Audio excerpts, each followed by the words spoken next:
So before we begin, let us just take a moment, just 15, 20, 30 seconds, and just have a moment of silence for all that we're honoring and celebrating today. Just a moment, please. Just a moment.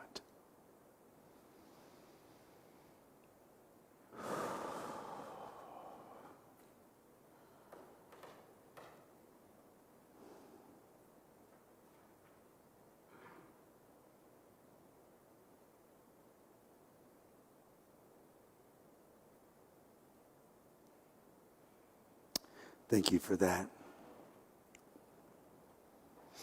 Wow, I got pretty lucky, I think. I get to come to this church, be with all of you all who I love so dearly and honor, and celebrate the trifecta. You know, I'm from Kentucky, so trifectas are a big thing to us. The trifecta. Father's Day, Juneteenth, and the continuation of the celebration of one that's important to my heart, the Pride Month. Wow, a lot, right? It's a lot. You take Father's Day, who is an opportunity for us to really celebrate that fatherly influence that we've had in our life, that divine masculine. It's not always about a physical father, right? It's that father idea that we have at Unity, and that's what I love about Unity, is we get to celebrate ideas and thoughts of things, not the physical realm, because the physical realm doesn't always follow with pleasure and comfort from that idea. And then we go into Juneteenth. And thank you for sharing that history, Leslie. Because as I did my own research, and I was not knowledgeable, and I was really honored that I got to speak about this because I love learning. And what I learned is that, it was a huge thing that was, celebrated in June, actually this day in June, but was actually 2.5 years before that Abraham Lincoln had actually did the Emancipation Proclamation. And so it's interesting, General Gordon Granger was the general who actually made the final freedom of that state. And then Pride Month, one that's dear to my heart because I experienced it, right? When you experience things, they become dear to your heart. And I think about all of those people out in the world right now that are celebrating, especially today, the truth of who they are, expressing their identity in a way that they've never been able to do before. Certainly not long times ago, like back when the Stonewall Festival happened, the Stonewall Street riots happened. So, wow, what do all of these things have in common? Yeah, I've been doing a talk or a workshop on From Surviving to Thriving, and it just so happens this month that I'm doing it, the words were courage and perseverance. And so it just made sense for me to talk about courage today. Can we affirm our affirmation together? Can you just go to that? Together, I want to say I choose to be courageous, but I want you to do it from a place of empowerment. Can you do that with me? Okay, together. I choose to be courageous. Courageous fathers. Courageous fathers. I think of all the courage it might take today to be a father in this world. I mean, for me, a big thing for my dad was to show me how to plant a garden in Kentucky, right? That was a courageous thing. I'm going to take my son out. I'm going to show him how to plant. I'm going to do things. I'm going to show him how to ride a bike and do things. Now, a father has to be courageous enough to take a phone away from one who's looking at something they shouldn't. It's a constant monitoring. So much is available to us. The courage it takes to be a father today, I can't fathom it. I know how it is to take care of my 2 pups. That's my fatherly influence. And even sometimes that is difficult and scary for me. Am I doing the right things? Am I being too protective or not? And then the courage. I just can't imagine the courage it took for a president of that time to say, we are not going to allow people to be enslaved anymore. Or General Gordon Granger, what that might have took to finally free one of the most red states. And this is not political, but it is in a way, because we know that they had to overcome and they had to have massive amounts of courage. And then I think about those drag queens and those gay people just like me who were on that street the 28th of June in 1969, and what it must have felt like to get beat up by those police officers, but say, I am not going to let you hold me down any longer. We are standing in courage. We are standing in our truth. Wow. It's a lot to celebrate today and to honor where we've come with this and where we are today and how all of these things have shifted so greatly from their origins. It's powerful. Really, really powerful. I want to read to you some stuff that I found online. One of the things that I believe stands for that courage more than anything is what animal? The lion. The lion. That's our animal. That's our reminder. Here's what it says on Google. Gotta love Google. The lion is the head. The lion's head of the family is the pride male. The pride male. Now, I didn't intentionally bring that into Pride Month, male. That's called divine flow. That's called when I'm sitting there meditating, getting ready for this talk, that I look next to me and it's the Wizard of Oz characters. Yeah, that's called divine flow. All available to all of you, just like it is to me. The head of the family is the pride male. He is the king of the pride, and its job is to protect the female lions called lionesses. Hope I said that right. And their cubs. To protect. Lions have always been considered as the symbol of power, bravery, courage, strength, fearlessness, and ferocity. These are the building blocks for a lion. The building blocks probably in our life too. You know, the problem is, it would be great if we all could just be this lion and we could go out into the world and be fearless and ferocious and full of strength and courage and all of that. But the problem is we have this human world around us that doesn't make it easy for us to be in that place, right? Sometimes we have to really fight through it. And we find this in one of my favorite movies. You know, I'm a gay man, so of course I love The Wizard of Oz, right?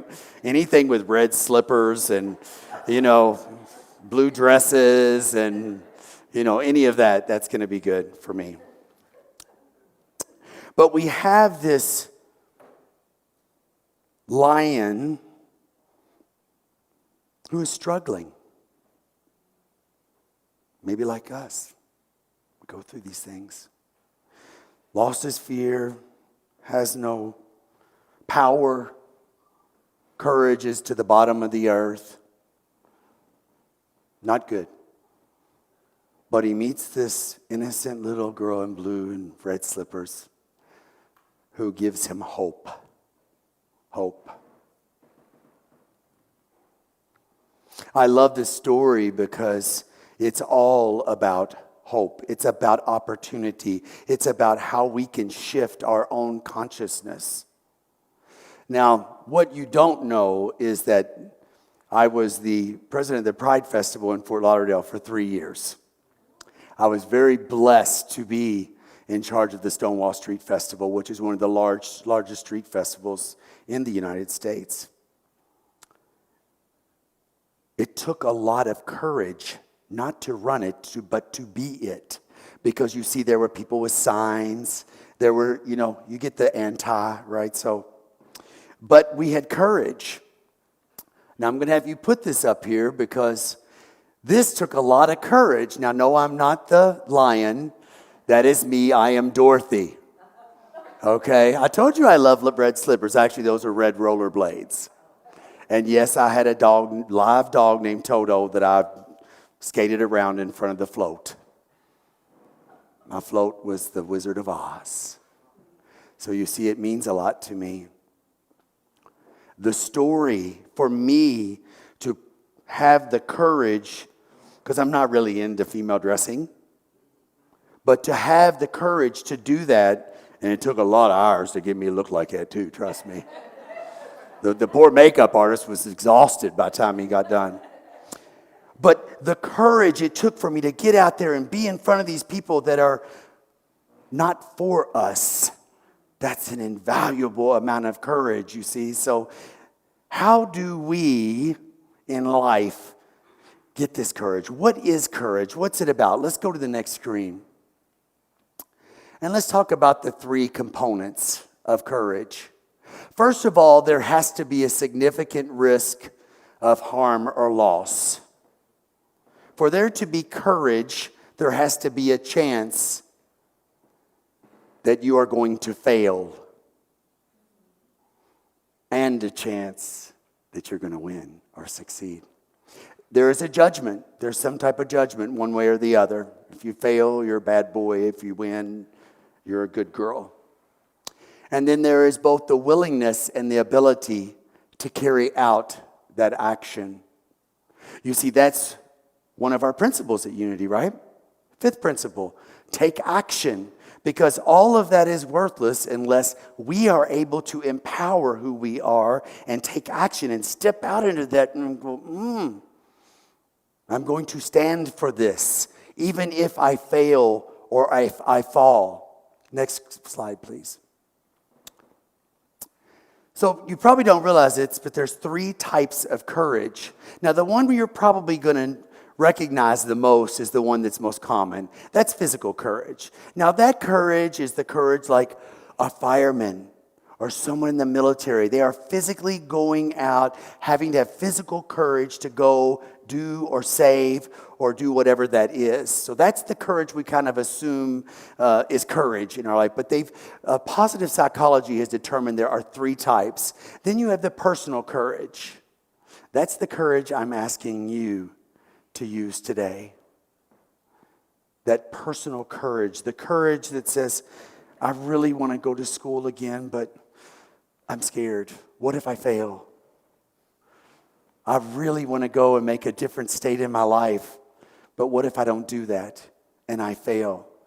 That personal courage that each one of us has available, and we have the tools to use from Unity, by the way. Lots and lots of good tools to do that. We're blessed in that. That personal courage. And then there's moral courage. Now, this courage is the very courage that Rosa Parks had in that bus when someone said, get off that bus back in Alabama. And she said, I refuse. I refuse for the greater good of humanity. You see, that's that moral courage. This church stands for that type of courage. Don't you? Mm-hmm. That beautiful courage that we stand in our oneness, that you are not a bad person. You are not a victim. You're in verity consciousness and you own the truth. You are a powerful, beautiful, amazing individual. And that's the message that you go out and share with people. Wow. What courage it takes for each of you to go do that. That is so powerful. But see, not everyone has the tools. Reverend Kathy has helped you create those, and all the other teachers in here that are out sharing that light in the world. We thank author Bruce W. Smith, who authored From Surviving to Thriving, for sharing this. And the next slide, please. So, what kind of lessons can we learn from the cowardly lion? What did the wizard say to him when he finally got to the wizard? You have disorganized thinking. Does that sound like a unity thing to you? You didn't even know back when you watched that movie, right? That's what he told you. You've got disorganized thinking. What's happening here? Thoughts held in mind produce after their kind. You see, he has a choice of choosing what is it that I'm going to choose for my life to be courageous. Now, I can choose thoughts of fearlessness. I can choose thoughts of lack of strength. I can choose all of these thoughts. But when I do, then I've succumbed to that idea of being less courageous. Then he says, courage is all about the heart. So I want you to know C-O-U of courage in Latin means heart. You see, what this author of this really fun little article that I read says is actually the lion should have got the heart, not the Tin Man, because truly courage is built and comes from the heart. You see, when you love something, you're going to fight for it. Now, I'm not here to rewrite The Wizard of Oz, okay? So that was him saying that, not me. Don't hold me to it. Courage is all about the heart. And then as I shared in the meditation, you don't need help to become full of courage. You've got the power all the time. Now, some of us at Unity have got a little more power. I'm not elevating us up, but I'm telling you, we've opened our awareness to the truth, to the idea that I am no longer living in victim consciousness. I am living in a consciousness of verity. I am owning, I'm responsible, and I'm empowered. And if I do something that's not courageous, I have chosen that idea. Are you with me so far, folks? We got a powerful movement. I got to spend a whole week, and Lord, I'm wound up. Can you tell? The Baptist is coming out.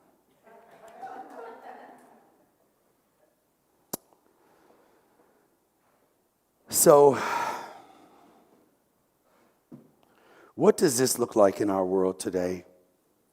I'm going to tell you I was very blessed to spend 4 days with 350 Unity ministers, teachers, all of that. Just a powerful, powerful few days of absorbing greatness. But I absorbed some ungreatness that was really unsettling to me. And so I'm going to share some information with you that you will get that every person, every item, every organization has got a cowardly lion in it. You see, there's a cowardly father, a cowardly person fighting for race. It's all there.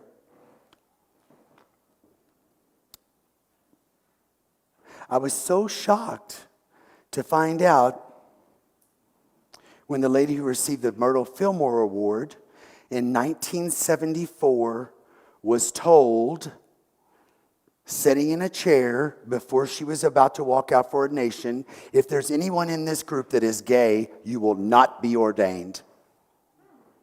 This is our movement. It's our movement. It's our movement.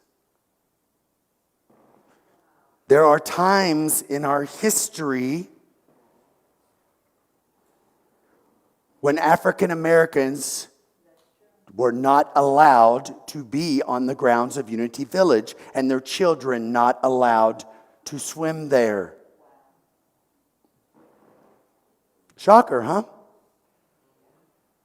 Cowardly lion, you see. Someone not willing to stand up for the truth.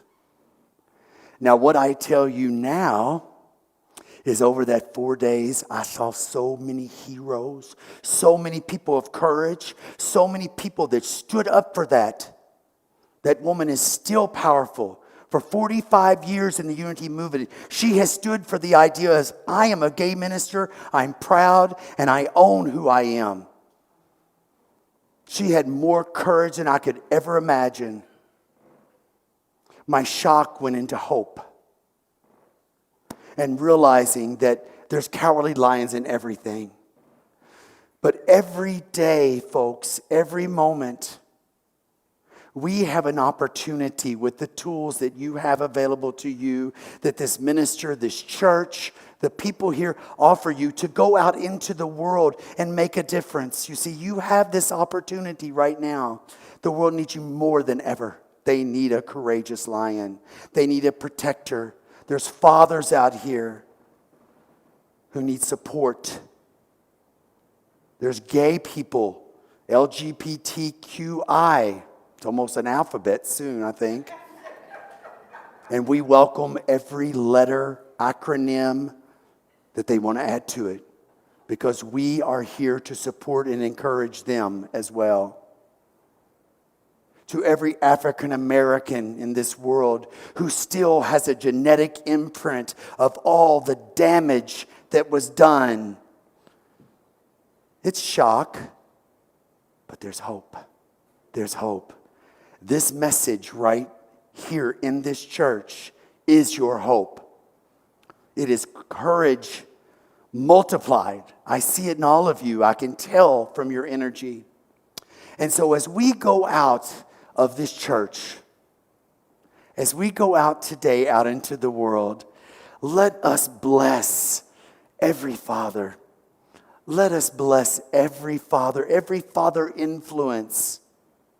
And if yours was not good in your life, bless those around you that did affect you with that fatherly strength and love and courage and protection. To all of those who still feel tied into racial bias, let us free them today and tell them we love them and we support them.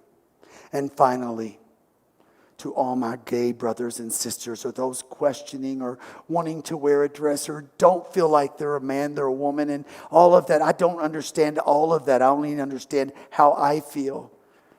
But I support you. I love you and I bless you, all of you. Thank you for having me again today. It's my honor and blessing to share my message with you. Amen.